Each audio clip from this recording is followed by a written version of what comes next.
الأصدقاء Salam alaikum, bonjour ou bonsoir les amis, j'espère que vous allez bien. Bienvenue sur votre chaîne Bled Magharibia qui attend comme toujours vos encouragements en la partageant autour de vous et auprès de toutes vos connaissances. Merci de nous recevoir chez vous et parmi vous.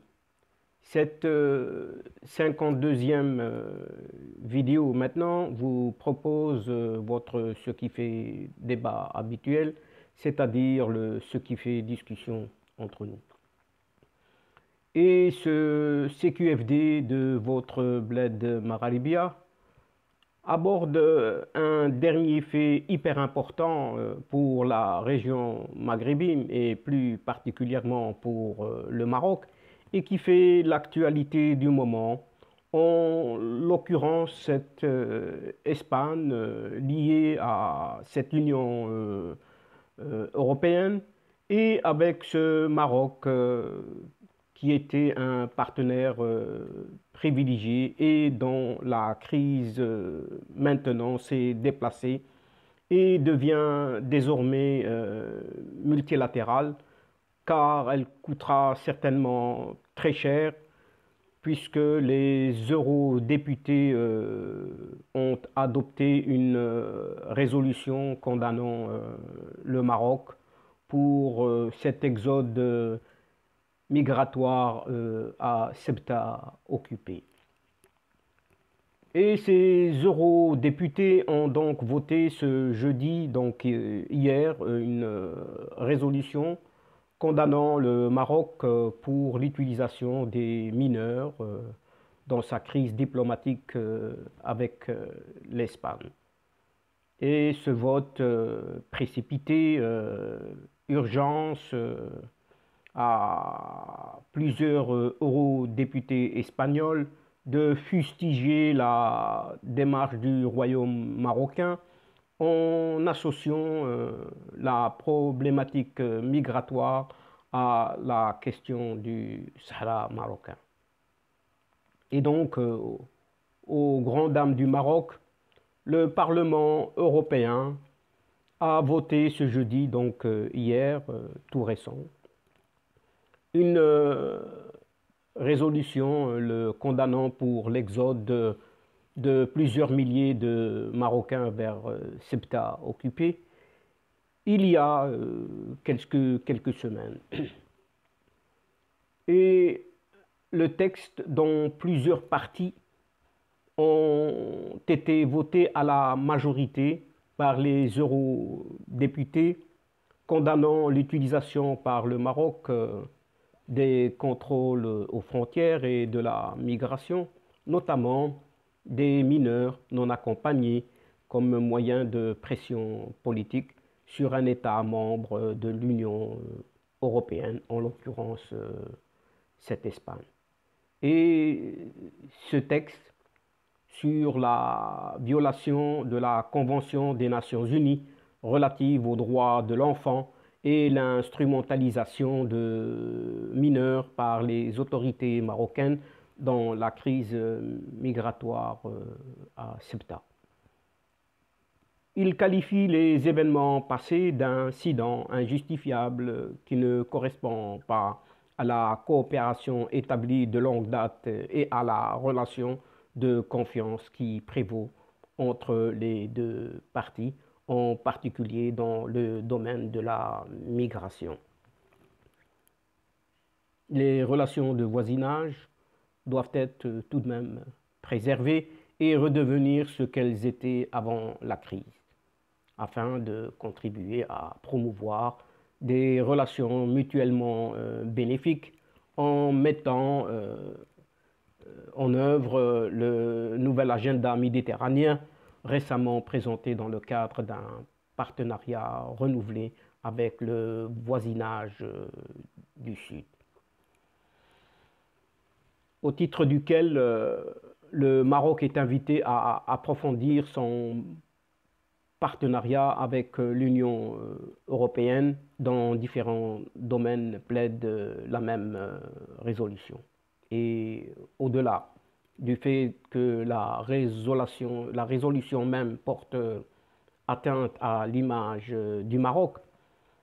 Suite à cette crise, la plénière a servi de tribune à plusieurs eurodéputés pour épingler le royaume marocain.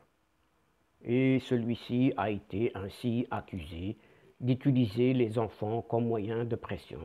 Et les images de ces enfants désespérés est un épisode déplorable que ce Parlement ne peut pas tolérer, puisque la Convention internationale sur les droits des enfants impose des obligations qui ne peuvent être ignorées.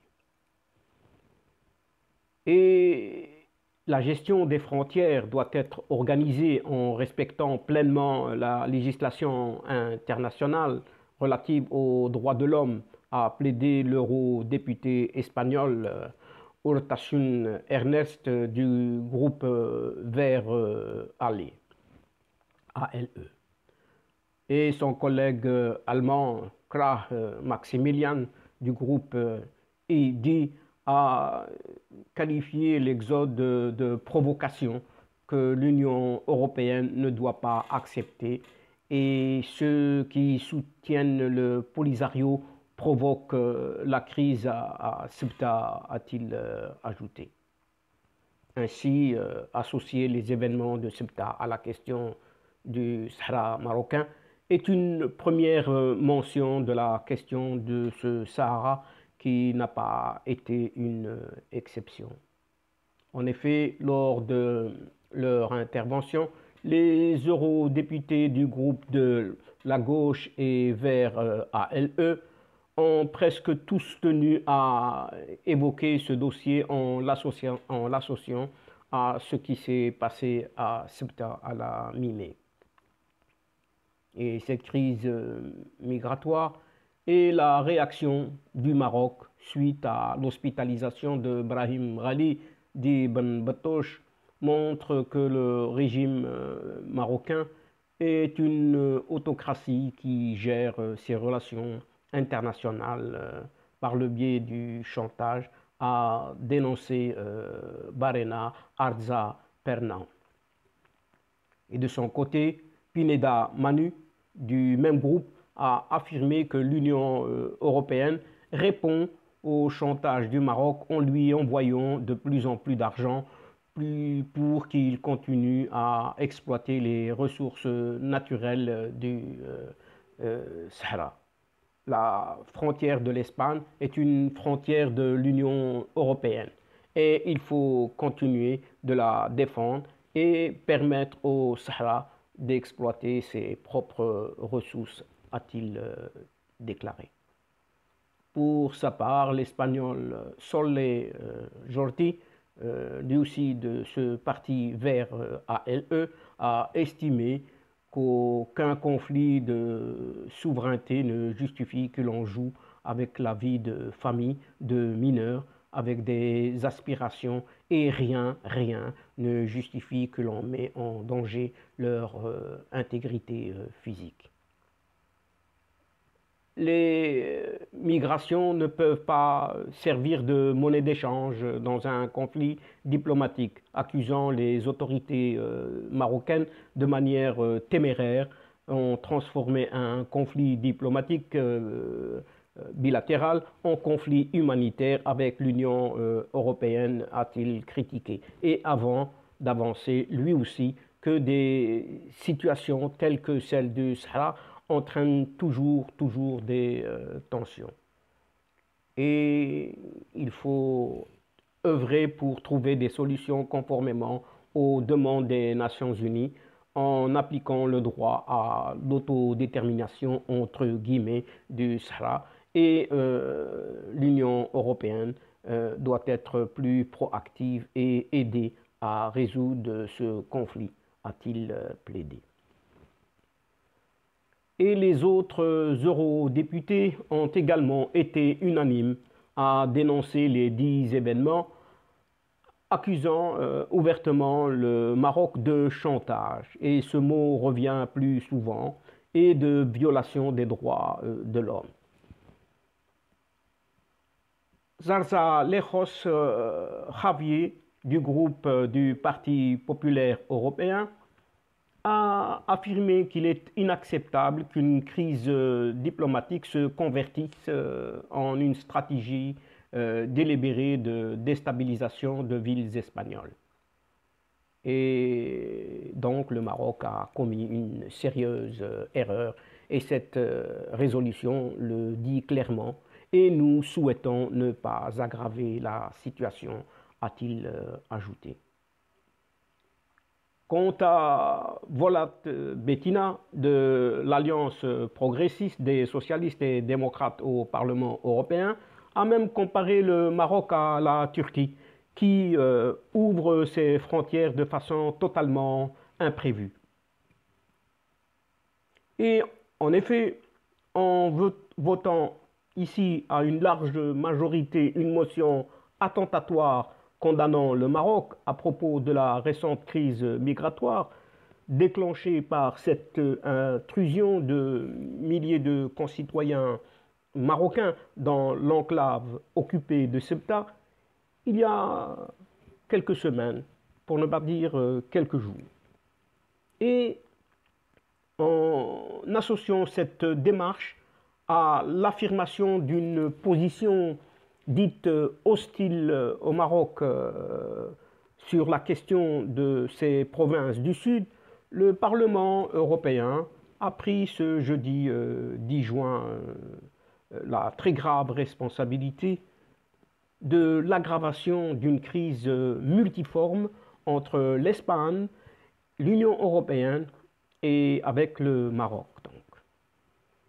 Le texte voté par les eurodéputés, sans nuance ni intelligence, considère que le Maroc est le seul responsable de la crise avec Madrid. Et ce même texte ignore tout de même les causes profondes du différend et reprend un pot pourri, inadmissible, les positions de force de politique espagnole qui n'ont eu cesse depuis l'arrivée au pouvoir de Pedro Sánchez de jouer au fourrier de la clique composée de ces vieux militaires au pouvoir à Alger. Alors que la crise migratoire est bel et bien terminée depuis longtemps, que plus de 80% des haragas marocains sont rentrés chez eux, selon les dires même des autorités locales espagnoles.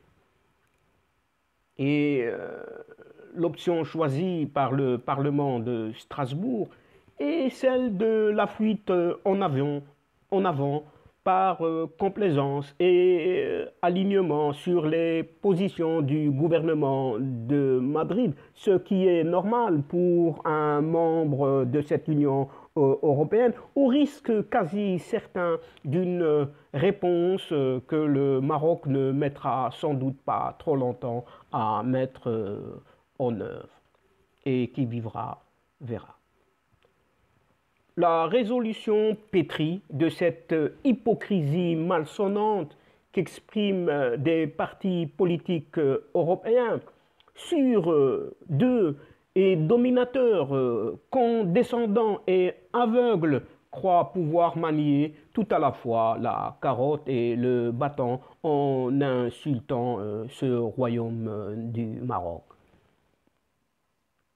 Tout en réaffirmant la nécessité de la pérennisation de relations profitables aux deux parties, qu'il s'agisse de coopération, de soutien aux projets de développement marocain, mais aussi de lutte contre les flux migratoires clandestins, le trafic de drogue ou le terrorisme.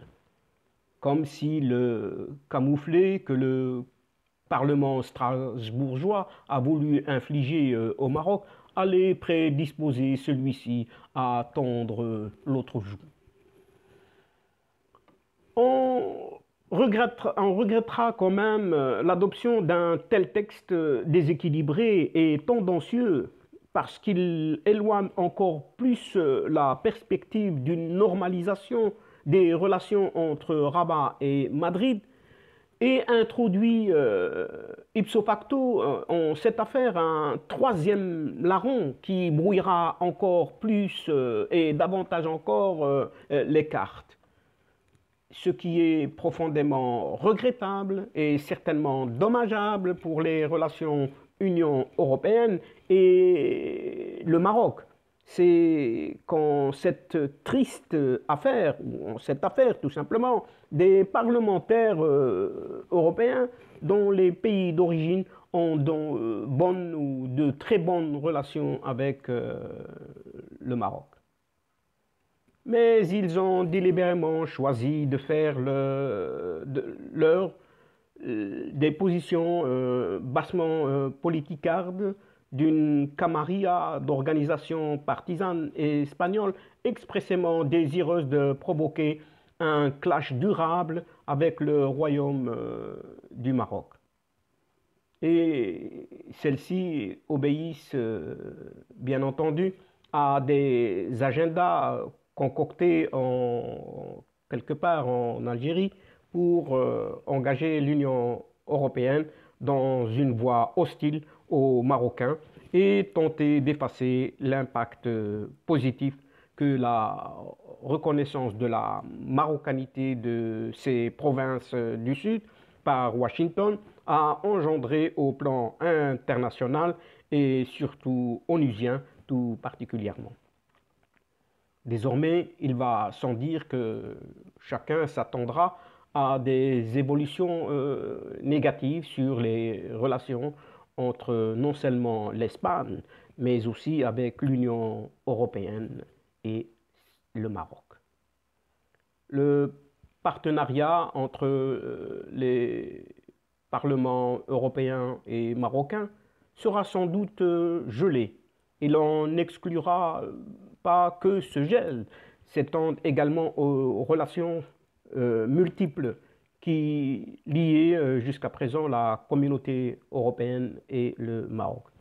Pire encore, on ne saurait passer sous silence certains chants de sirènes qui, ici ou là, susurrent que le Maroc n'a pas à se préoccuper des résidents étrangers clandestins ou non qui souhaiteraient quitter ce Maroc par toutes les voies possibles.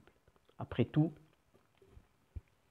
le principe de la libre circulation des personnes est universellement admis. Et malheur donc à ceux par qui le scandale arrive. Ils ont tiré le vin et ils le boiront jusqu'à la lie.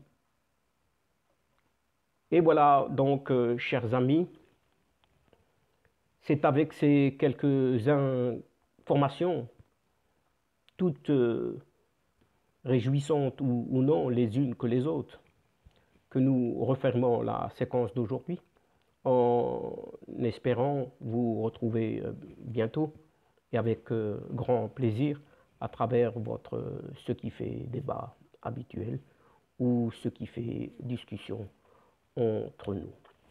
Mais avant de prendre congé de vous, un tout grand merci pour votre patience, pour votre fidélité et votre confiance. Aussi, n'oubliez pas d'aider Bled Magharibiya, votre Bled Magharibiya, en vous y abonnant, à continuer à vous abonner et de faire abonner vos proches et surtout de partager les séquences vidéo autour de vous. Au revoir les amis. Al-Asdiqa, salamu alaikum wa rahmatullahi ta'ala wa barakatuh. À la prochaine fois et à bientôt. إلى اللقاء في حصة أخرى إن شاء الله. مع السلامة.